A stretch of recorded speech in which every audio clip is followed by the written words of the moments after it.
नमस्कार, स्वागत है आप सभी का डीडी न्यूज पर। आप देख रहे हैं मिड डे प्राइम। मैं हूं ऋतु वर्मा। अगले 1 घंटे में हम बात करेंगे देश भर की बड़ी खबरों की, बताएंगे कि दुनिया भर में कौन कौन सी खबरों पर है सबकी नजर, क्या चल रहा है खेल और अर्थ जगत में, और कुछ झलकियां फिल्म, कला और संस्कृति के क्षेत्र से। लेकिन सबसे पहले बड़ी खबरें। प्रधानमंत्री मोदी ने आपदा प्रतिरोधी अवसंरचना पर 2 दिवसीय अंतर्राष्ट्रीय सम्मेलन को किया संबोधित। कहा, आपदाओं से निपटने में स्थानीय ज्ञान के साथ आधुनिक तकनीक की भूमिका अहम।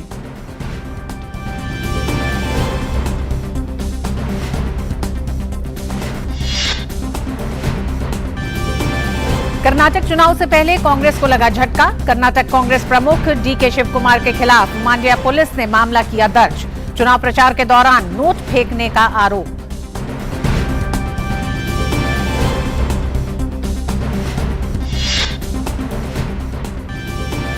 भूटान नरेश जिग्मे खेसर नामग्याल वांगचुक आज भारत दौरे के दूसरे दिन राष्ट्रपति द्रौपदी मुर्मू और प्रधानमंत्री नरेंद्र मोदी से करेंगे मुलाकात। राष्ट्रीय सुरक्षा सलाहकार अजीत डोभाल ने भूटान नरेश से की मुलाकात।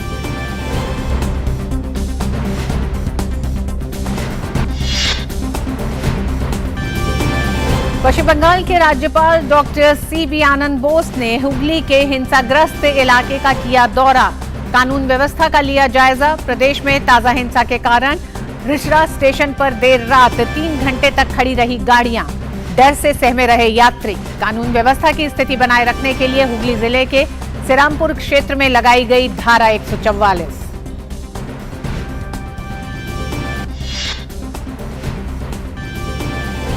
हिंसा के बाद बिहार में स्थिति नियंत्रण में करने के प्रयास जारी। नालंदा जिला प्रशासन ने कुंडलपुर महोत्सव किया स्थगित। वहीं सासाराम में स्थिति हो रही है सामान्य। हिंसा को लेकर आरोप प्रत्यारोपों का दौर जारी। मामले में अब तक 130 लोग गिरफ्तार।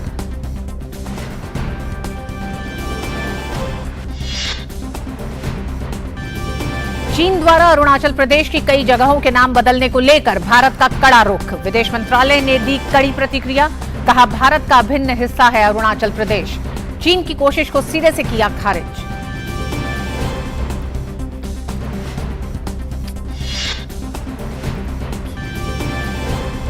अमेरिका के पूर्व राष्ट्रपति डोनाल्ड ट्रंप आज आपराधिक अभियोग के मामले में अदालत के सामने पेश होने के लिए पहुंचे न्यूयॉर्क। ट्रंप पर 2016 के चुनाव अभियान के दौरान एडल स्टार को चुपके से पैसे देने के लगे हैं आरोप।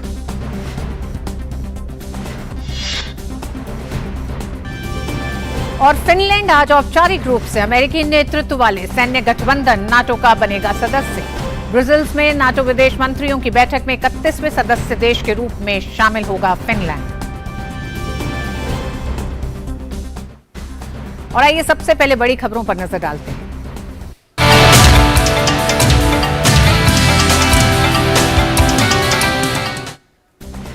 बात सबसे पहले पश्चिम बंगाल की। पश्चिम बंगाल के हुगली जिला अंतर्गत रिषड़ा में सोमवार रात सिरे से भड़की हिंसा को लेकर चिंतित राज्यपाल डॉक्टर सीवी आनंद बोस ने अपना दार्जिलिंग सफर बीच में ही छोड़कर हिंसाग्रस्त हुगली पहुंचे। उन्होंने रिषड़ा में उस जगह का जायजा लिया जहां कल पथराव हुआ था। उन्होंने कहा कि कुछ दिनों से We see this as a result of those who have connived against India, the Break India Brigade, and those who are working against its nation to destabilize it, and also to see that Atmanirbhar Bharat, which our Prime Minister Sri Narendra Modi has declared, they are trying to prevent it. Atmanirbhar Bharat also includes Atmanirbhar Bengal. We will strive together, we will root out the forces of evil, the Lucifers, the Mammons. We will certainly see they have no place in society. Peace will be established. Peace will be established. Criminals will be put behind bars, and never ever will it be allowed to repeat in this noble state. आप देख रहे थे बहुत ही सख्त लहजे में राज्यपाल CV आनंद बोस ने बहुत साफ कहा कि शांति स्थापित की जाएगी। और उन्होंने कहा कि प्रधानमंत्री नरेंद्र मोदी के नेतृत्व में भारत आत्मनिर्भर भारत की जो बात कर रहा है वो आत्मनिर्भर बंगाल की भी बात है। कुछ दिनों से जो घटनाएं यहां लगातार हो रही हैं बिल्कुल ही सहनीय नहीं है, ये भी कहा राज्यपाल ने। पूरी घटना में सख्त से सख्त कदम उठाए जाएंगे। We are all aware of the disturbing developments that have been taking place here in the past few days. This is a pernicious trend. We will never allow the forces of darkness, the birds of night, the predators on the freedom of the ordinary man to take society to ransom. We will take strict action against the wrongdoers. People of Bengal have suffered enough. No more of this suffering. People have a right for peaceful living. That right will certainly be established at any cost. We are with the people of Bengal. In this, there is no discrimination, there is no difference of opinion. We are all united to curb this trend and assure the people that they can enjoy freedom, peace, and intimidation and violence in politics will be eradicated once and for all. पश्चिम बंगाल के हुगली जिले में फिर से हिंसा भड़क गई है। पश्चिम बंगाल के हुगली जिला अंतर्गत रिसरा स्टेशन पर कल रात नए सिरे से भड़की हिंसा के बाद आज पुलिस ने फ्लैग मार्च किया है। इस हिंसा का असर ट्रेनों के संचालन पर भी पड़ा है। रात 9:30 बजे के करीब रिसरा स्टेशन के 4 नंबर रेल गेट के पास बमबारी, आगजनी, पथराव और तोड़फोड़ के बाद कोन्नन नगर से लेकर हावड़ा तक सभी ट्रेनों को रोक दिया गया था। इधर श्रीरामपुर से लेकर वर्धमान तक ट्रेनों को रोकना पड़ा। हालात के बिगड़ने का अंदाजा इसी से लगाया जा सकता है कि जो ट्रेन रात 9:51 पर रुकी वह रात 1 बजे के करीब अपने गंतव्य के लिए फिर रवाना हुई। आरपीएफ में सहायक सुरक्षा आयुक्त विवेक वर्मा ने बताया कि अभी स्थिति सामान्य है, लोगों को भय ना हो उसके लिए हमने पर्याप्त संख्या में बल तैनात किया है। जो रात में जो घटना हुई थी उसमें पैसेंजर की सुरक्षा को देखते हुए कुछ समय के लिए ट्रेन संचालन जो था स्थगित हुआ था और लेकिन रेल परिक्षेत्र सुरक्षित होने के कारण फिर रात में ही गाड़ियां पुनः चलना शुरू हो गई थी और स्थिति अभी पूरी तरीके से नियंत्रण में है रेल परिक्षेत्र में और स्थिति सामान्य है। पर्याप्त संख्या में बल यहाँ पर तैनात किया गया है और अभी आपने जैसे देखा थोड़ी देर पहले हम लोगों ने राजकीय रेल पुलिस और आरपीएफ ने संयुक्त रूप से एक फ्लैग मार्च और रूट मार्च किया है ताकि जनता में और यात्रियों में सुरक्षा की भावना बनी रहे। अभी हम लोगों का पूरा डिप्लॉयमेंट चल रहा है जब तक स्थिति पूरी तरीके से बाहरी रूप से नियंत्रण में नहीं हो जाती। वहीं हुगली के रिसरा के जीसीपी ने कहा है कि स्थिति अभी सामान्य है और आरपीएफ जीआरपी मिलकर फ्लैग मार्च कर रहे हैं। अभी मौजूदा हालात स्थिति स्थिर है, नॉर्मल है। अभी आरपीएफ और हावड़ा जीआरपी एक साथ फ्लैग मार्च रूट मार्च हम कर रहा हो तो यही सिचुएशन नॉर्मल है। अभी जिन लोगों में घटना किया उसको एगेंस्ट में तो कानूनी कार्रवाई चलेगा। इस बीच रामनवमी के दौरान हावड़ा में हुई हिंसा के बाद पश्चिम बंगाल सरकार ने शुक्रवार को आपराधिक जांच विभाग को जांच सौंपी। पुलिस महानिरीक्षक सीआईजी सुनील चौधरी के नेतृत्व में एक विशेष टीम ने जांच शुरू की है। वहीं कल रात हुगली में हुई ताजा हिंसा की सूचना मिलने के बाद बंगाल के राज्यपाल डॉक्टर सीवी आनंद बोस ने दार्जिलिंग में अपने कार्यक्रम में कुछ बदलाव किया। राज्यपाल सीवी आनंद बोस कोलकाता के लिए रवाना हो गए थे।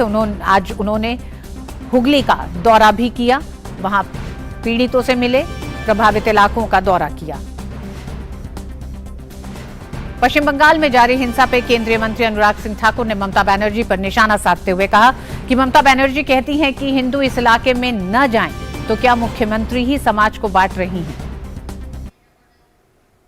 दुनिया के एक हिस्से में जहां लंबे समय से युद्ध चल रहा है, वहीं भारत में भी देखूं तो जहां एक और शांति का वातावरण है, वहां पर भी रामनवमी की शोभा यात्रा पर उसको शांति से नहीं निकलने देते, ऐसी घटनाएं भी सामने आती हैं। जहां भारत के एक हिस्से में पश्चिम बंगाल की मुख्यमंत्री ये कह देती हैं कि हिंदू इस इलाके में ना जाएं, तो क्या मुख्यमंत्री ही समाज को बांटने पर आ गई, क्षेत्र को बांटने पर आ गई, अपने आप में चिंता का विषय खड़ा हो जाता है। और फोन लाइन पर हमारे साथ जुड़ गए हमारे साथी संवाददाता कोलकाता से प्रसेनजीत बख्शी। आप अभी हमने देखा जिस तरह से पश्चिम बंगाल के गवर्नर ने हुगली के उन इलाकों का दौरा किया और कल रात की जो घटना है हुगली के रिसरा की, वो बेहद चिंताजनक है। उसे देखते हुए हालांकि सुबह फ्लैग मार्च जरूर हुआ उस इलाके में, लेकिन राज्यपाल डॉक्टर बोस का आज अपना दौरा रद्द कर वहां पहुंचना स्थिति की गंभीरता को भी बताता है। प्रशासन की एक तरह से मुस्तैदी को भी बताता है कि कितना मुस्तैद प्रशासन है, कितना सुरक्षित जनता महसूस कर रही है। किन किन मायनों में आप राज्यपाल के इस दौरे को अहम भी मानते हैं और क्या संकेत? देखिए, पहले तो मैं ये कहूंगा कि पिछले कई महीनों से हम लोग डॉक्टर सीवी आनंद बोस को देख रहे हैं, सुन रहे हैं, लेकिन जो आप दर्शकों को सुनाया और दिखाया, जिस शरीरी भाषा में और जिस लहजे के साथ उन्होंने आज की ये जो छोटा सा स्टेटमेंट उन्होंने दिया, ये हमने कभी पिछले कई महीनों से, जब से उन्होंने यहाँ का पदभार संभाले है, उसके बाद देखे नहीं है। वो काफी मिष्टिभाषी है, काफी नरम सुर में बात करता है, लेकिन इस तरह की तो मैंने कभी सुना नहीं, ना देखा हूं। तो मतलब इसी से समझ में आता है कि बात की किस तरह से गंभीर रूप में लिया गया है, पहली बात। दूसरी बात है कि एक G20 की कॉन्फ्रेंस में पहुंचा हुआ है प्रदेश की गवर्नर, इस तरह की इंटरनेशनल कॉन्फ्रेंस को छोड़कर बीच रास्ते से उन्होंने वापस कोलकाता आया और एयरपोर्ट से सीधा हुगली पहुंच गए, रिसड़ा पहुंच गए। ये भी उनके लिए ये पहली बार है जब से उन्होंने पदभार संभाले हैं। तो मतलब ये दोनों से मैं कहना चाहूंगा कि जिस तरह से पिछले 6-7 दिनों में जब से हावड़ा का उपद्रव हुआ है और कल रात तक प्रदेश की प्रशासन पूरी तरह से नाकाम रहा स्थिति को संभालने के लिए, ये गवर्नर को रास्ते पर उतरना पड़ा। ये सरकार के लिए एक शर्मनाक बात है, ये पुलिस मिनिस्ट्री के लिए एक शर्मनाक बात है। जैसे आप कह रही थी कि सुबह RAF या GRP जो भी हो, ये सब फ्लैग मार्च, तो सुबह फ्लैग मार्च का मतलब ये नहीं है कि स्थिति काबू में है।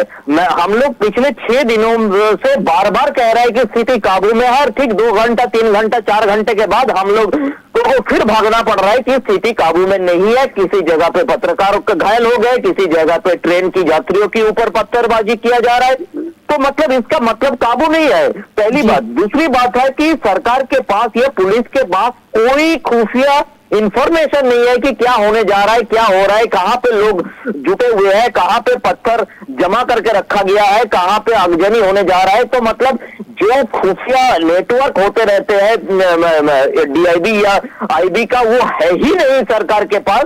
और उस तरफ चीफ मिनिस्टर ने किसी दूसरे जिला में जाके वहां से उन्होंने बयान देने की काम कर रहा है कि देखिए 6 तारीख को कुछ ना हो जाए। पहले तो किसी को समझ में ही नहीं आया था कि 6 तारीख है क्या। पहले किसी लोगों ने सोचा कि बीजेपी का स्थापना दिवस है, बाद में लोगों को याद आया कि चीफ मिनिस्टर हनुमान जयंती की तरफ इशारा कर रहे हैं। ऐसा करने का क्या जरूरत था? जो उन्होंने रामनवमी दिन का, रामनवमी के दिन उन्होंने अपने धरना मंच से दिया था कि उस जगह से रामनवमी का मिছিল जाना नहीं चाहिए। कोई जरूरत नहीं था इस तरह की भड़काऊ भाषण देने का, क्योंकि कोई सोचा भी नहीं था इतना दिन तक कि किस रास्ते से मुहर्रम का मिছিল जाएगा, किस रास्ते से रामनवमी का जुलूस जाएगा। तो अब चीफ मिनिस्टर ने, जैसे अनुराग सिंह ठाकुर ने बयान दिया है, उसी तरह से चीफ मिनिस्टर ही तो इस इलाका को, मुसलमानों की इलाका, इस इलाका को हिंदुओं के इलाका बोल के उन्होंने ये पार्टीशन करने की काम कर रही है। तो इसी जगह पे गवर्नर को लगा कि स्थिति काबू से बाहर जाने की स्थिति में है। और ये जो उन्होंने एंटी नेशनल बात की, उन्होंने बताया ना कि ये जो उपद्रवी है ये एंटी नेशनल है। ये समझना चाहिए कि ये एंटी नेशनल है। ये जो बात गवर्नर साहब ने बताया, ये काफी जरूरी है। प्रदेश सरकार को समझना, पुलिस को समझना, और इनके खिलाफ कार्रवाई होना जरूरी है, और भरोसा वापस लाना जरूरी है। तो ये काम गवर्नर सीवी आनंद बोस करने की कोशिश किया। अभी देखना यह है कि प्रदेश सरकार इसको किस तरह से संज्ञान में लेकर कदम उठाते हैं, क्योंकि जो कदम हावड़ा में उठाने की बात कहला जा रहा है उससे लोग खुश नहीं है। क्योंकि जिन लोगों को वीडियो में दिखाई दे रहा है, गिरफ्तार तो उन्हें किया नहीं गया, गिरफ्तार कुछ वैसे रैंडम लोगों को किया गया है, और संख्या को 45-50 बताया जा रहा है।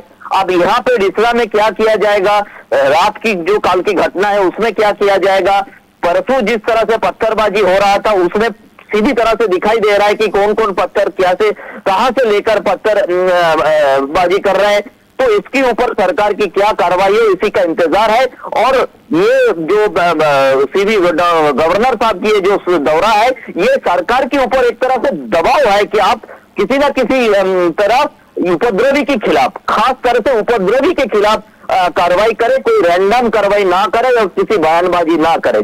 जी प्रसन्न जी, जैसा कि आपने विस्तार से बताया है, हम देख रहे हैं हावड़ा से शुरू हुआ, रामनवमी के दिन ये पूरा उपद्रव, ये हिंसा शुरू हुई, हुगली पहुंची और अब जिस तरह से ममता बनर्जी ने जो बयान दिया है 6 तारीख यानी हनुमान जयंती के लिए, उन्होंने कहा कि मैं अपने हिंदू भाइयों को ये देखने की जिम्मेदारी सौंपूंगी। और दूसरा बयान उनका था जिसका एक तरह से खंडन सूचना प्रसारण मंत्री ने भी, अनुराग सिंह ठाकुर ने भी बहुत साफ किया और कहा कि जब मुख्यमंत्री को ये कहना पड़ जाए कि हिंदू किसी इलाके में ना जाए, तो क्या ये खुद इसको ये मान रही हैं कि ये एक सांप्रदायिक उपद्रव है। ऐसे में राज्यपाल का एक तरह से प्रशासन को दरकिनार देखते हुए और उसकी भूमिका को देखते हुए सड़क पर उतरकर ये आश्वासन अगर देना पड़ा हो कि राष्ट्र विरोधी ताकतों को जवाब दिया जाएगा, शांति स्थापित की जाएगी, तो ये केंद्र तक भी एक संकेत जा रहा है। बिल्कुल। और मुझे तो लगता है कि इसमें ये संकेत देना काफी जरूरी था, क्योंकि ये छोटे, अगर सिर्फ एक कम्युनल एंगल इसके बारे में सोचा जाए तो वो कम है। ये जो राष्ट्र विरोधी है, इस बात को जो ये जो गवर्नर साहब ने रखे हैं, और आत्मनिर्भर भारत के साथ आत्मनिर्भर बांग्ला, ये जो बात उन्होंने कहा, ये काफी जरूरी है। ये समझना जरूरी है कि कितना गहराई तक उन्होंने जाने की कोशिश की है, और इस जो उपद्रव है, इस उपद्रव को सिर्फ कम्युनल एंगल देने से वो नाराज है। क्योंकि देखिए, पहले से हम लोग पत्रकारिता में कभी हिंदू मुसलमान कहते नहीं थे, लेकिन यहाँ पे जब चीफ मिनिस्टर सीधी तरह से हिंदू मुसलमान कहने लगी है, तब जो लोग उपद्रवी है उनकी जो हौसला बढ़ता है। तो ये हौसला को कम करना और इसको राष्ट्र विरोधी बताना, इस तरह से एक मैसेज और इशारा गवर्नर की तरफ से देना काफी जरूरी था, क्योंकि चीफ मिनिस्टर के ऊपर तो प्रदेश में कोई है नहीं, लॉ एंड ऑर्डर प्रदेश के हाथ में है, संविधान के रखवाले गवर्नर है, और सेंटर के साथ स्टेट की जो कम्युनिकेशन है उनके बीच में है गवर्नर। तो वो जो जिस तरह से पूरे देश को नरेंद्र मोदी सरकार की तरफ से दिखा जा रहा है कि एक देश एक विकास के हिसाब से, तो वहां पे अगर बंगाल आइसोलेट हो जाए इस तरह से उपद्रव के कारण, तो ये खतरे की बात है। और एक बात आपको बता दूं कि बंगाल एक ऐसी स्टेट है, हिंदुस्तान में एकमात्र स्टेट है जहां पे 3 इंटरनेशनल बॉर्डर है, बांग्लादेश के साथ है, नेपाल के साथ है, भूटान के साथ है। यहां से म्यांमार की बॉर्डर को दिखा जाता है, यहां से चाइना टिबेट बॉर्डर को दिखा जाता है फोटो याम से। तो मतलब बंगाल में कुछ उपद्रवी का इस तरह के हावी होना मतलब एक हिंदुस्तान के लिए खतरा है, और हिंदुस्तान के लिए खतरा है बोल के ही गवर्नर को उतारना पड़ा। ऐसा नहीं है जब हम कश्मीर की बात कहते हैं, जब हम बाकी राजस्थान या गुजरात की बात कहते हैं कि सीमावर्ती प्रदेश है, लेकिन बंगाल जैसे सीमावर्ती प्रदेश हिंदुस्तान में है ही नहीं, और यहाँ पे इस तरह की उपद्रव। जी बिल्कुल प्रसन्नजीत, राज्यपाल पश्चिम बंगाल के डॉक्टर बोस ने हुगली के उन इलाकों में दौरा किया जहां पर उपद्रव कल रात को हुआ, और बहुत सख्त लहजे में उन्होंने बहुत साफ कहा कि राष्ट्र विरोधी ताकतें जो नुकसान भारत को पहुंचाना चाह रही हैं उनको सफल नहीं होने दिया जाएगा, शांति स्थापित की जाएगी। ये महज किसी तरह के सांप्रदायिक शब्द तक ये सीमित नहीं है जो हिंसा हो रही है, इसमें राष्ट्र विरोधी ताकतें शामिल हैं जिन्हें सफल नहीं होने दिया जाएगा। बहुत बहुत धन्यवाद प्रसन्न जी। आइए रुक करते हैं बिहार का भी, क्योंकि यहां पर भी रामनवमी के बाद से लगातार कई हिंसा हुई है। बिहार शरीफ और सासाराम के हिंसा प्रभावित क्षेत्रों में भारी सुरक्षा तैनात की गई है और इन इलाकों में निषेधाज्ञा लागू है। प्रभावित इलाकों में अभी भी स्थिति पूरी तरह से सामान्य नहीं हुई है। लगातार 5वें दिन आज भी इंटरनेट सेवाएं बंद हैं, शिक्षण संस्थान और व्यापारिक प्रतिष्ठान बंद हैं। अब तक 173 लोगों को गिरफ्तार किया गया है। नालंदा की स्थिति को देखते हुए जिला प्रशासन के द्वारा वहां आयोजित किए जाने वाले कुंडलपुर महोत्सव को स्थगित कर दिया गया है। सासाराम में जिला प्रशासन के द्वारा हिंसा प्रभावित इलाकों में बड़ी संख्या में पुलिस बल की तैनाती की गई है। इसके अलावा यहां 2 एसएसपी और 1 आरएएफ की कंपनी यहां कैंप कर रही है। बिहार शरीफ में एक व्यक्ति की मौत हो गई और 17 लोग घायल हो गए। जबकि सासाराम में सांप्रदायिक हिंसा में 6 लोग घायल हो गए। अपर पुलिस महानिदेशक मुख्यालय JS गंगवार ने कहा है कि प्रशासन ने संवेदनशील इलाकों में फ्लैग मार्च किया। बड़ी संख्या में यहां से लोगों के पलायन पर बोलते हुए ADG पुलिस GS गंगवार का कहना है कि इस मामले की जांच की जा रही है।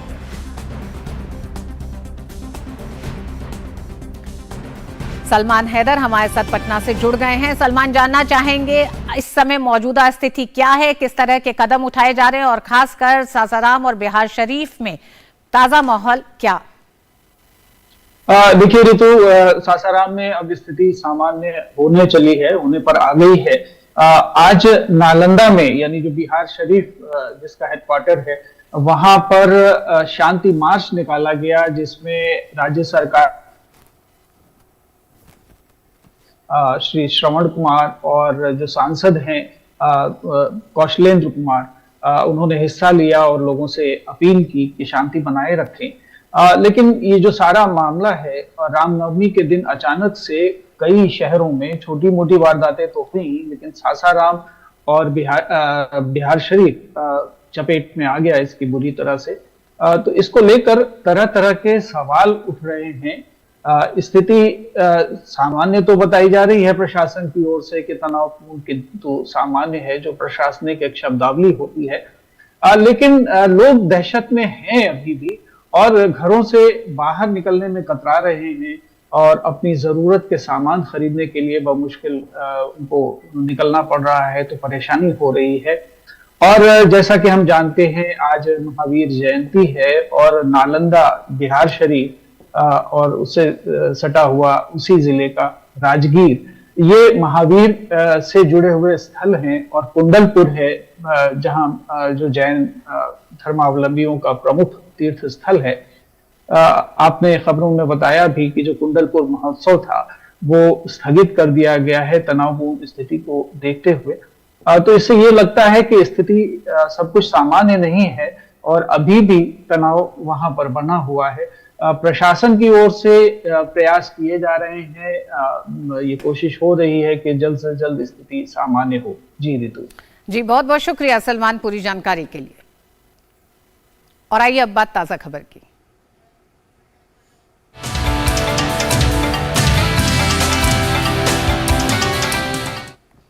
प्रधानमंत्री नरेंद्र मोदी ने आज वीडियो कॉन्फ्रेंसिंग के माध्यम से आपदा प्रतिरोधी अवसंरचना पर आयोजित सम्मेलन को संबोधित किया।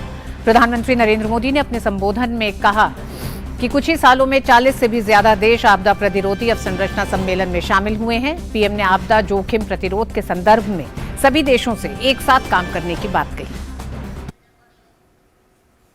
In just a few years, over 40 countries have become part of the CDRI. This conference is becoming an important platform. Advanced economies and developing economies, large and small countries, the global north and the global south are coming together at this forum. It is also encouraging that it is not just governments that are involved. Global institutions, domain experts, and the private sector also play a role. प्रधानमंत्री नरेंद्र मोदी ने कहा कि इस सम्मेलन का विषय delivering resilient and inclusive infrastructure है। PM ने कहा सोशल और डिजिटल इंफ्रास्ट्रक्चर उतना ही महत्वपूर्ण है जितना कि transport infrastructure. The CDRI's theme for this year's conference is related to delivering resilient and inclusive infrastructure. Infrastructure is not only about returns but also about reach and resilience. Infrastructure must leave none behind and serve the people even during time of crisis. Further, a holistic view of infrastructure is needed social and digital infrastructure are as important as transport infrastructure. PM ने कहा, हर राष्ट्र प्राकृतिक आपदाओं का सामना करता है। उन्होंने आपदाओं से निपटने के लिए सभी देशों से एकजुट होने की अपील की। Each nation and region faces disasters of different kinds. Societies evolve local knowledge related to infrastructure that can withstand disasters. While modernizing infrastructure, such knowledge needs to be used intelligently. Modern technology with local insights can be great for resilience. Further, if documented well, local knowledge may become a global best practice. प्रधानमंत्री नरेंद्र मोदी ने अपने संबोधन में कहा, भारत की G20 अध्यक्षता में हमने CDRI के कई समूह शामिल किए हैं। This year, India is also bringing the world together through its G20 presidency. At the president of G20, we have already included the CDRI in many working groups. The solutions you explore here will receive attention at the highest levels of global policy making. This is an opportunity for CDRI to contribute to infrastructure resilience, especially against climate risk and disasters. PM ने अपने संबोधन में कहा, पूर्व में हुई दुर्घटनाएं हमें ये याद दिलाती हैं कि CDRI और ये सम्मेलन कितना महत्वपूर्ण है। पीएम ने कहा, आपदाओं से निपटने के लिए स्थानीय ज्ञान के साथ आधुनिक तकनीक की भी अहम भूमिका है।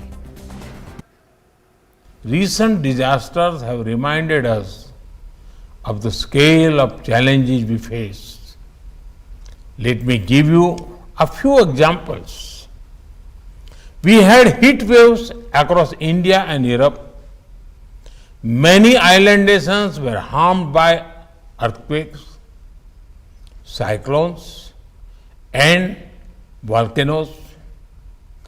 Earthquakes in Turkey and Syria caused great loss of lives and property. Your work is becoming more relevant. There are great expectations from the CDRI. और खबरों में आगे, भूटान नरेश जिग्मे खेसर नामग्याल वांगचुक भारत की 3 दिवसीय आधिकारिक यात्रा पर हैं। भूटान नरेश आज राष्ट्रपति द्रौपदी मुर्मू और प्रधानमंत्री नरेंद्र मोदी से मुलाकात करेंगे। भूटान नरेश पहले से ही घनिष्ठ द्विपक्षीय संबंधों को विस्तार रूप देने के लिए भारत के दौरे पर हैं।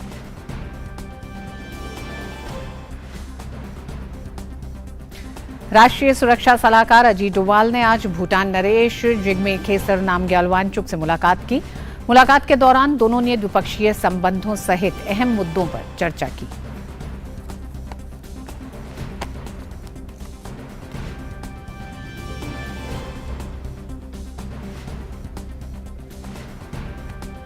भूटान के राजा जिग्मे खेसर नामग्याल वांगचुक ने राजघाट पर बापू को श्रद्धांजलि अर्पित की।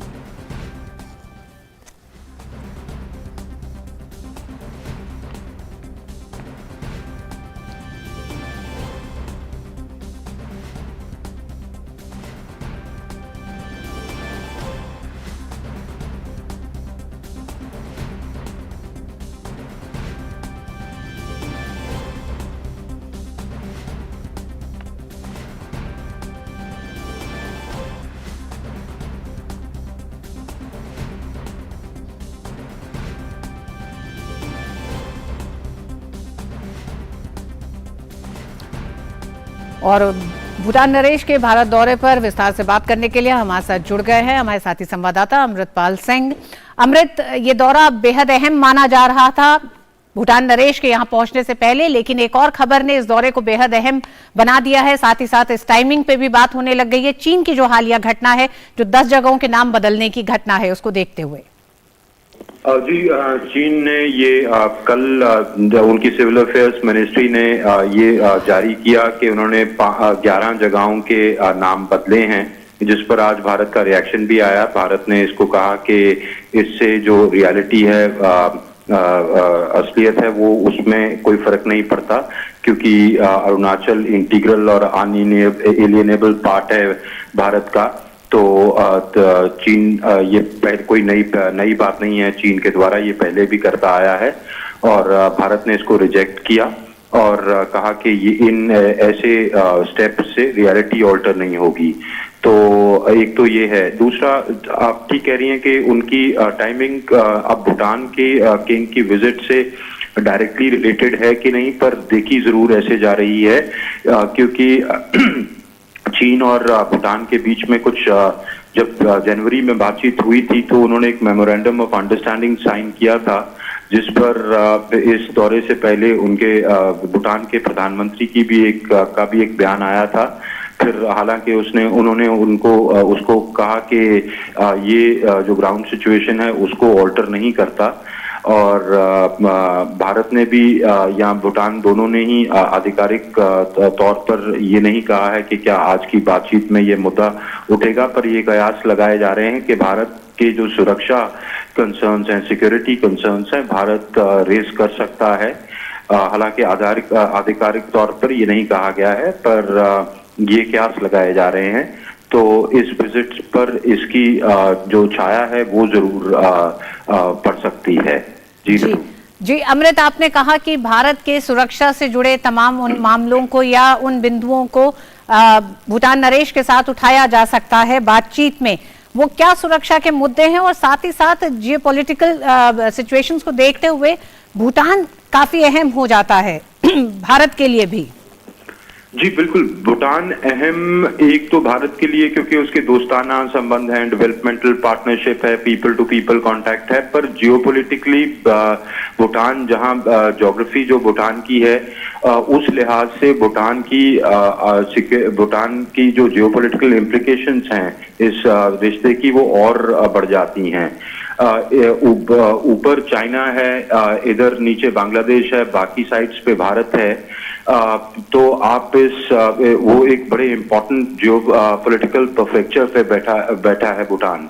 आपके सिक्योरिटी कंसर्न्स चीन के साथ भारत की जो तनाव है वो काफी देर से चल रहा है। हमने देखा लद्दाख सेक्टर में चल रहा है, पिछले साल दिसंबर में उन्होंने ऑल्टर करने की कोशिश की स्टेटस को तवांग सेक्टर में।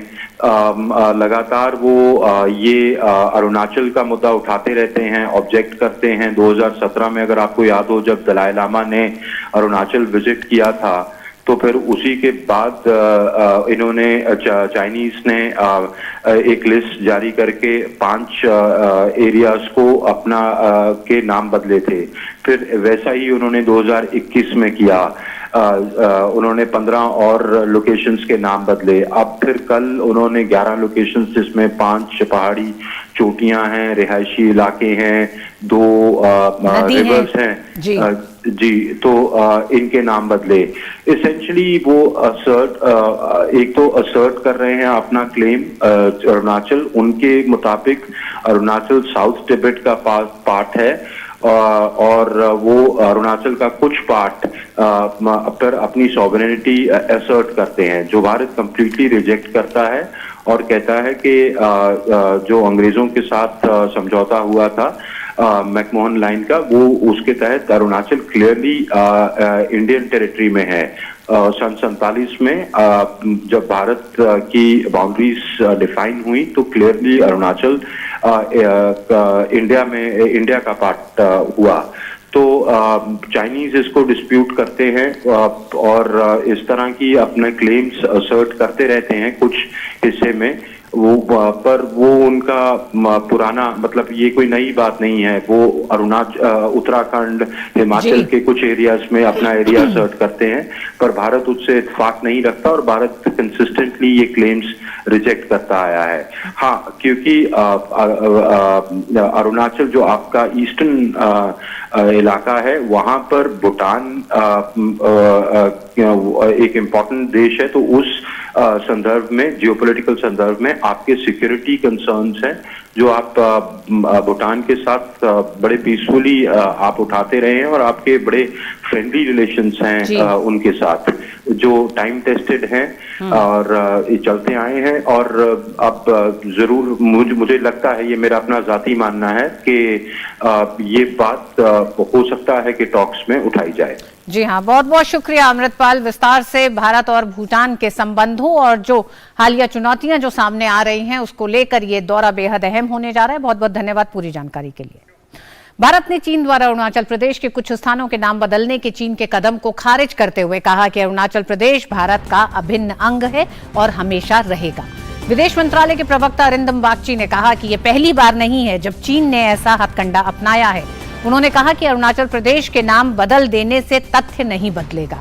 चीन ने अरुणाचल प्रदेश पर अपने दावे को पुख्ता करने के मद्देनजर नया हथकंडा अपनाते हुए 3 भाषाओं चीनी, तिब्बती और पिनियन में अरुणाचल प्रदेश के नामों की तीसरी लिस्ट जारी की है। वर्ल्ड टाइम्स की रिपोर्ट के मुताबिक चीन के नागरिक मामलों के मंत्रालय ने रविवार को अरुणाचल प्रदेश के 11 स्थानों के नामों की लिस्ट जारी की। इन 11 स्थानों में 2 भूमि क्षेत्र, 2 रिहायशी इलाके, 5 पर्वतीय चोटियां और 2 नदियां शामिल हैं। और आइए अब नजर डालते हैं अन्य राष्ट्रीय खबरों पर।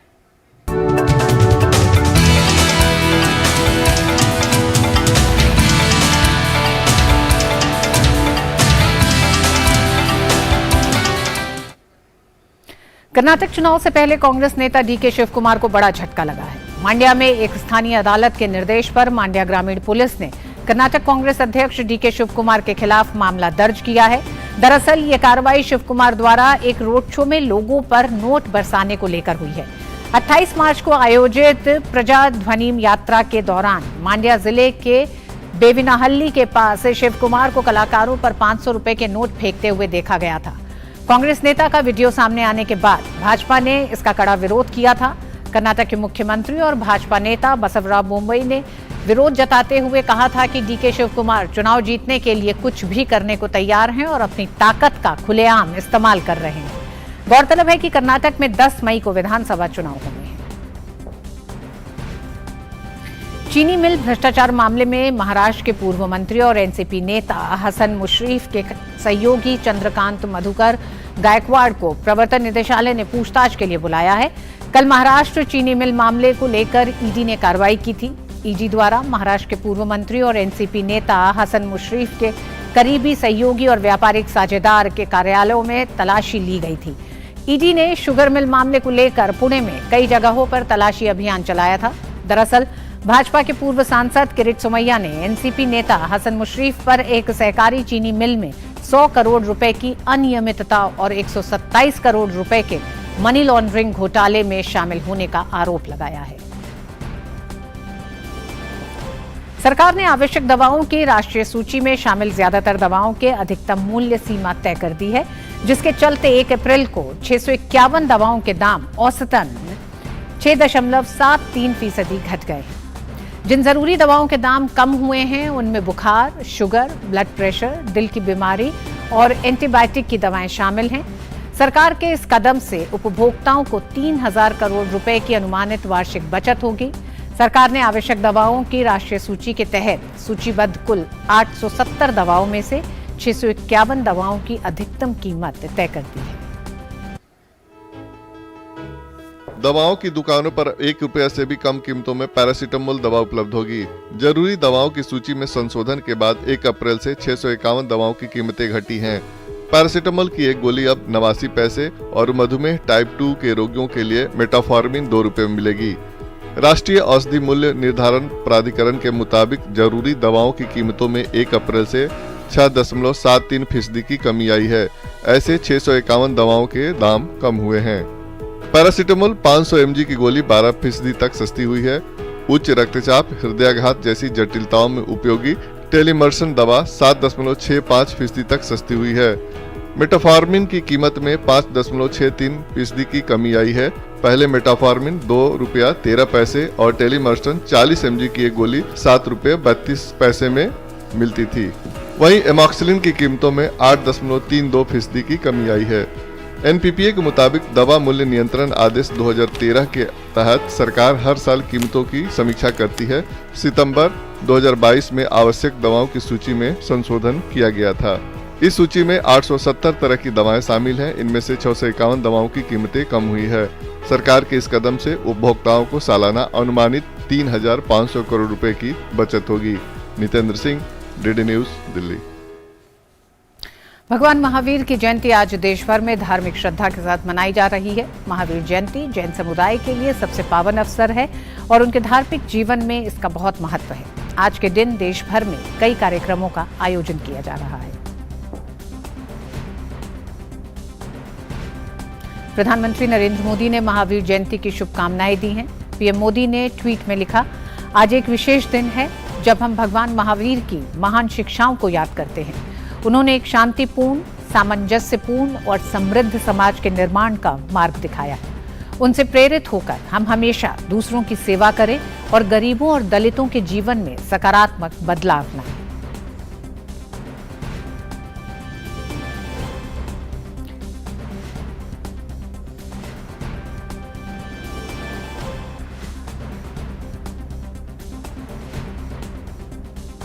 राष्ट्रपति द्रौपदी मुर्मू ने देशवासियों को महावीर जयंती पर शुभकामनाएं दी हैं। अपने ट्वीट में राष्ट्रपति ने कहा कि महावीर जयंती पर सभी देशवासियों, विशेषकर जैन समुदाय को मैं हार्दिक बधाई देती हूं। भगवान महावीर ने सत्य, अहिंसा और अपरिग्रह की शिक्षा देकर मानवता को राह दिखाई। सभी देशवासी अहिंसा को आचरण में ढालें, प्राणियों के प्रति करुणा का संकल्प लें तथा प्रकृति का संरक्षण करें। महावीर जयंती के मौके पर देश की राजधानी दिल्ली में भगवान महावीर शोभा यात्रा निकाली गई। दिल्ली के फिल्मिस्तान से शुरू हुई ये यात्रा सदर बाजार, चांदनी चौक से होती हुई शुरू हुई और दिल्ली के अलग अलग इलाकों में गई, जहां भगवान महावीर के शांति और अहिंसा के संदेश को पहुंचाया गया। इस यात्रा का समापन लाल किला मैदान पर हुआ।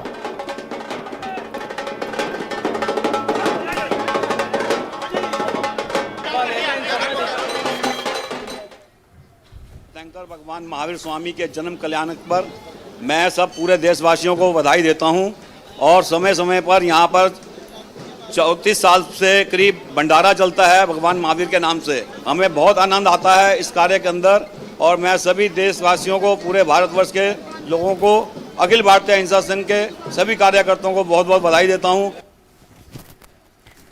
अहिंसा के अग्रदूत भगवान महावीर की आज 2622वीं जयंती है। इस अवसर पर नई दिल्ली स्थित एनडीएमसी कन्वेंशन सेंटर में विश्व शांति सद्भावना दिवस समारोह का आयोजन किया गया। इस अवसर पर अहिंसा विश्व भारती व विश्व शांति केंद्र के संस्थापक आचार्य डॉक्टर लोकेश मुनि ने कहा कि भारत की G20 अध्यक्षता में हमें मिलकर वसुधैव कुटुंबकम का संदेश पूरी दुनिया में फैलाना है।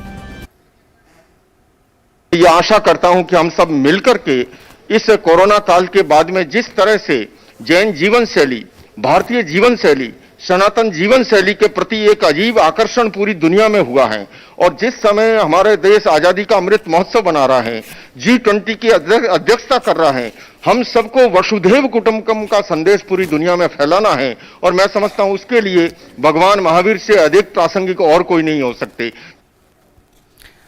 पार्क अस्पताल ग्रुप के चेयरमैन डॉक्टर अजीत गुप्ता ने कहा कि हम लोग पहले कॉरपोरेट अस्पताल हैं जो आयुष्मान भारत के मरीजों का इलाज करते हैं। मासेस के लिए एक अस्पताल है जो अफोर्डेबल केयर देता है और हम लोग पहले कॉरपोरेट हॉस्पिटल हैं जिसने आयुष्मान भारत को हमारे प्रधानमंत्री मोदी जी के उसको आगे बढ़ाया और हम पहले कॉरपोरेट हॉस्पिटल हैं जो आयुष्मान भारत के सारे पेशेंट को लेते हैं। आयुष्मान भारत का मतलब है कि एक आम आदमी भी आके प्राइवेट कॉरपोरेट हॉस्पिटल में इलाज करा पाए, तो उसको हम बड़े सख्ती से फॉलो करते हैं। और कार्यक्रम को संबोधित करते हुए केंद्रीय मंत्री अनुराग सिंह ठाकुर ने देशवासियों को महावीर जयंती की बधाई दी।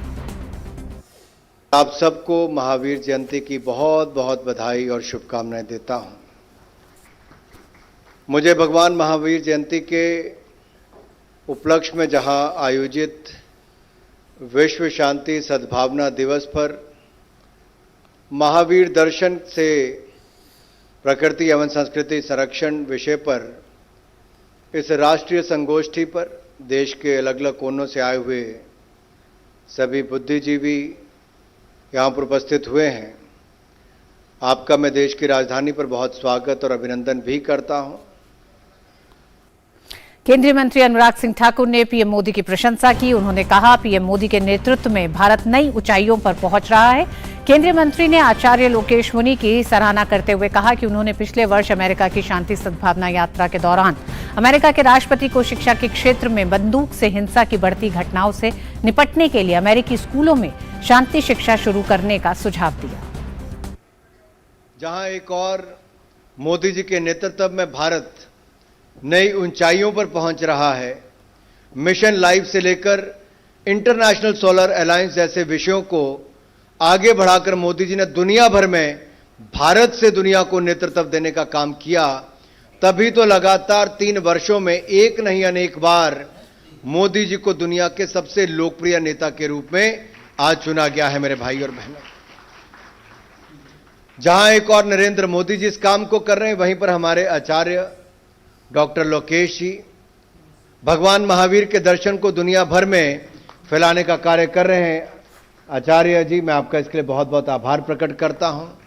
इसके साथ ही आचार्य जी ने पिछले वर्ष अमेरिका के शांति सद्भावना यात्रा के दौरान अमेरिका के राष्ट्रपति को भी कुछ सुझाव दिए थे कि शिक्षा में पीस एजुकेशन को लेकर आगे बढ़े।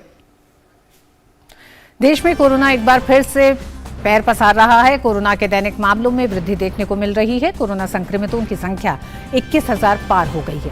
बीते 24 घंटे के अंदर 3,036 नए मामले सामने आए हैं। वहीं कोरोना से ठीक होने वाले मरीजों की संख्या 2,069 हो गई है, जबकि 7 लोगों की मौत हो गई। कोरोना की सक्रिय मामलों में 0.05% दर्ज की गई है, जबकि रिकवरी रेट 98.76% पहुंच गई है। अब तक कुल मिलाकर देश में 4,41,77,204 लोग कोरोना संक्रमण से ठीक हुए हैं, तो कुल वहीं 5,30,901 लोगों की कोरोना की वजह से जान गई है। उधर हरियाणा में कोरोना के बढ़ते मामलों पर अब सरकार अलर्ट मोड पर है। सोमवार को प्रदेश के स्वास्थ्य मंत्री अनिल विज ने इस संबंध में स्वास्थ्य विभाग के अफसरों के साथ एक उच्च स्तरीय बैठक की, जिसमें मास्क सहित कई तरह की पाबंदी लगाने का निर्णय लिया गया है। विज ने कहा कि राज्य में 100 से अधिक लोगों की भीड़ वाले क्षेत्रों में मास्क पहनना अनिवार्य किया जाएगा, ताकि कोविड संक्रमण को फैलने से रोका जा सके। इसके अलावा राज्य के सभी स्वास्थ्य कर्मियों को मास्क पहनना अनिवार्य किया गया है। उन्होंने अधिकारियों को निर्देश दिए कि यदि खांसी जुकाम के मरीज अस्पताल में आते हैं तो ऐसे मरीजों का कोरोना टेस्ट अनिवार्य किया जाए। इसके अलावा जिन मरीजों की कोविड की टेस्टिंग की गई है, उन्हें कोविड पॉजिटिव अगर पाया जाता है तो ऐसे मरीजों की जीनोम सीक्वेंसिंग भी किए जाने के निर्देश दिए गए हैं। और आइए अब देखते हैं अर्थ जगत से जुड़ी कुछ खबरें।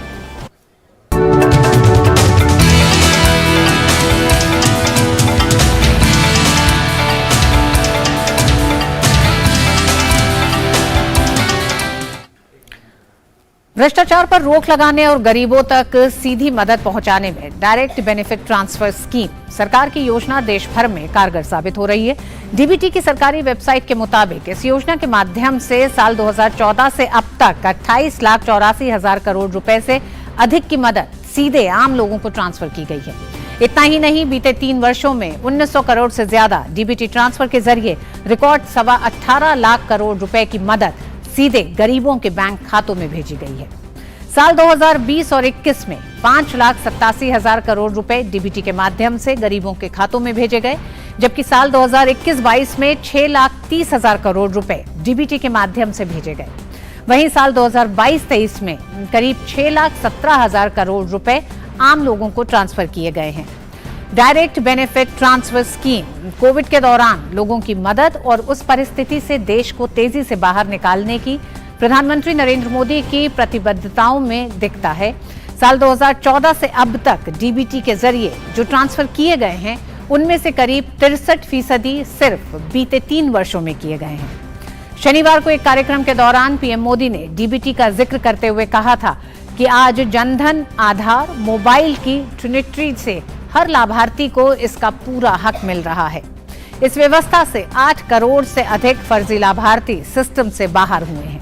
प्रधानमंत्री ने यह भी बताया कि डीबीटी से देश के करीब 2.25 लाख करोड़ रुपए गलत हाथों में जाने से बचे हैं।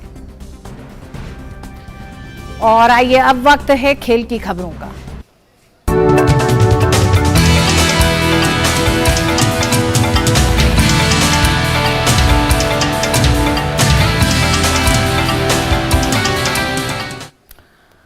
और खेल की खबरों के लिए सुचित्रा हमारे साथ जुड़ गई हैं। जी सुचित्रा, क्या खबरें खेल जगत से? शुक्रिया ऋतु। सबसे पहले बात करते हैं आईपीएल की और कल खेले गए मुकाबले की। आईपीएल में चेन्नई सुपर किंग्स ने अपने होम ग्राउंड में लखनऊ सुपर जायंट्स को 12 रन से हरा दिया। इस सीजन में महेंद्र सिंह धोनी की टीम की ये पहली जीत रही। उसे पिछले मैच में गुजरात टाइटंस के खिलाफ हार का सामना करना पड़ा था। कल खेले गए इस मुकाबले में लखनऊ के कप्तान केएल राहुल ने टॉस जीतकर पहले गेंदबाजी का फैसला किया। चेन्नई ने 20 ओवर में 7 विकेट पर 217 रन बनाए। जवाब में लखनऊ की टीम 20 ओवर में 7 विकेट पर 205 रन ही बना सकी। सीएसके की ओर से मोइन अली ने शानदार गेंदबाजी करते हुए 4 विकेट अपने नाम किए। अब बात आज होने वाले मुकाबले की। आईपीएल में आज होने वाले मैच में गत विजेता गुजरात टाइटंस का सामना दिल्ली कैपिटल से होगा। दिल्ली के अरुण जेटली स्टेडियम में होने वाले इस मैच में ऋषभ पंत दिल्ली की टीम की हौसला अफजाई करने के लिए स्टेडियम भी पहुंचेंगे। दिल्ली ने अपने पहले मैच में लखनऊ के हाथों हार का सामना किया था। इस मैच में दिल्ली को 50 रन से करारी शिकस्त मिली थी। इस मैच में दिल्ली के अधिकतर बल्लेबाज फ्लॉप हुए थे। ऐसे में दूसरे मैच में टीम अपनी पहली जीत की तलाश करेगी। इस सीजन में ऋषभ पंत की गैर मौजूदगी में ऑस्ट्रेलिया के दिग्गज बल्लेबाज डेविड वार्नर दिल्ली कैपिटल्स की कमान संभाल रहे हैं। वहीं गुजरात टाइटंस ने अपने ओपनिंग मैच में चेन्नई को हराकर अपना खाता खोला था। 95 साल की उम्र में भारत की एथलीट दादी भगवानी देवी ने देश के लिए 3 स्वर्ण पदक जीते हैं। उन्होंने ये पदक पोलैंड में आयोजित 9वीं world masters athletics indoor championship 2023 में हासिल किए। पोलैंड में जीत के बाद भारत वापस लौटी दादी के परिवार में खुशी का माहौल है। भगवानी देवी ने पोलैंड में आयोजित इस प्रतियोगिता में 60 मीटर दौड़, डिस्कस थ्रो और शॉटपुट में 3 स्वर्ण पदक जीते। यही बोलती हूँ, सब खेलो कूदो, दौड़ करो, दूसरे देश में जाओ, मेडल जीत कर आओ, अपने देश को रोशन करो। सबसे बड़ी प्रॉब्लम इस उम्र में यही होती है, क्योंकि आप वर्ल्ड चैंपियनशिप जैसे बड़े लेवल पे जब खेलने जाते हो तो वहाँ पे आपको सिंपैथेटिकली आपको कुछ नहीं मिलता। वहाँ पे रूल्स और रेगुलेशन बहुत स्ट्रिक्ट होते हैं। जैसे शॉटपुट में जब इन्होंने थ्रो किया अब की बार भी, तो 3 थ्रो में से 2 फाउल हो गए थे, 1 मेजर हुआ है। तो यही सबसे बड़ा चैलेंज होता है मास्टर स्पोर्ट्स में कि उस time at the date time of event वो कैसे बिहेव करती है। तो बस उसी के लिए बेसिकली ट्रेनिंग दी जाती है इनको कि भाई किस हिसाब से थ्रो करना है। लेकिन कई बार उम्र का ऐसा पड़ाव होता है कि ग्राउंड के अंदर जाके वो चीज़ दिमाग में नहीं रहती और वो कई बार गलतियां हो जाती हैं, फिर थोड़ा सा समझाना पड़ता है। तो यही थोड़े चैलेंजेस हैं इस उम्र में। जैसे रनिंग है, रनिंग के लिए आपकी जो लाइनें होती हैं, लाइन क्रॉस नहीं होनी चाहिए, वो थोड़ा सा ध्यान रखना पड़ता है। बस बेसिकली इन्हीं चीज़ों के लिए फोकस किया जाए। हमें बहुत खुशी हुई, ये गोल्ड मेडल लेके आई 3 और अपने देश का, अपने गांव का नाम रोशन किया, हमारे परिवार का नाम रोशन किया। सबसे पहले अपने देश का झंडा फहराया और राष्ट्रीय गान हुआ। ये बड़े गौरव की बात है, इतनी उम्र में जाके ये सब किया है। तो 95 साल की उम्र में एथलीट दादी का ये कमाल। तो खेल की खबरों में फिलहाल इतना ही। वापस चलते हैं ऋतु के पास। धन्यवाद सुचित्रा तमाम खबरों के लिए। और आपदा प्रतिरोधी अवसंरचना पर 2 दिवसीय अंतर्राष्ट्रीय सम्मेलन का 5वां संस्करण आज से नई दिल्ली में शुरू हो गया है। बुलेटिन के आखिर में आपको छोड़ जाते हैं आज के न्यूज लेंस के साथ, जिसमें हम जानेंगे कि क्या है coalition for disaster resilient infrastructure CDRI, यानी आपदा प्रतिरोधी बुनियादी ढांचे के लिए गठबंधन क्या है, भारत के लिए इस गठबंधन का क्या महत्व है। मुझे और मेरी पूरी टीम को दीजिए अनुमति। नमस्कार।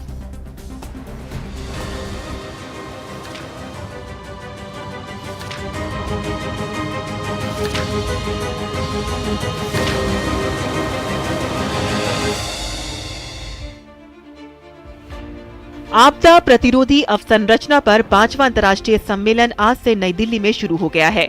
इस 2 दिवसीय अंतर्राष्ट्रीय सम्मेलन में 90 से अधिक विशेषज्ञ भाग ले रहे हैं। सम्मेलन के उद्घाटन सत्र को प्रधानमंत्री नरेंद्र मोदी ने वर्चुअल माध्यम से संबोधित किया। उद्घाटन सत्र को संबोधित करते हुए प्रधानमंत्री ने आपदाओं से सीख लेने की सलाह दी। उन्होंने कहा कि आपदाओं से सीख लेने में CDRI महत्वपूर्ण भूमिका निभाएगा। गौरतलब है कि CDRI अंतर्राष्ट्रीय सौर गठबंधन के बाद भारत सरकार की दूसरी बड़ी पहल है। सबसे पहले जान लेते हैं कि आखिर क्या है coalition for disaster resilient infrastructure, यानी कि आपदा प्रतिरोधी बुनियादी ढांचे के लिए गठबंधन। बता दें कि CDRI राष्ट्रीय सरकारों, संयुक्त राष्ट्र एजेंसियों, बहुपक्षीय विकास बैंकों और वित्त पोषण तंत्र की एक वैश्विक भागीदारी है, जिसका उद्देश्य सतत विकास को सुनिश्चित करने के लिए जलवायु और आपदा जोखिमों के लिए नई एवं मौजूदा बुनियादी ढांचा प्रणालियों की अनुकूलता को बढ़ावा देना है। प्रधानमंत्री नरेंद्र मोदी ने 23 सितंबर 2019 को United Nations climate action summit में अपने भाषण के दौरान CDRI का शुभारंभ किया था। पिछले साल ही केंद्रीय मंत्रिमंडल ने CDRI को अंतर्राष्ट्रीय संगठन के रूप में श्रेणीबद्ध करने को मंजूरी दी थी और अब तक 31 देश, 6 अंतर्राष्ट्रीय संगठन और 2 निजी क्षेत्र के संगठन सदस्य के रूप में CDRI में शामिल हो चुके हैं। CDRI का सचिवालय नई दिल्ली में स्थित है। अगर बात करें भारत के लिए CDRI के महत्व की, तो ये भारत को जलवायु कार्रवाई और आपदा न्यूनीकरण पर वैश्विक नेता के रूप में उभरने का एक मंच प्रदान करता है और साथ ही साथ CDRI वैश्विक स्तर पर भारत की सॉफ्ट पावर को बढ़ाता है। जानकारों के मुताबिक आज CDRI का अर्थ कहीं अधिक व्यापक होता जा रहा है, क्योंकि ये आपदा जोखिम में कमी, सतत विकास लक्ष्यों और जलवायु समझौते के बीच तालमेल और स्थायी एवं समावेशी विकास के लिए एक महत्वपूर्ण मंच प्रदान करता है। Bureau report, DD news.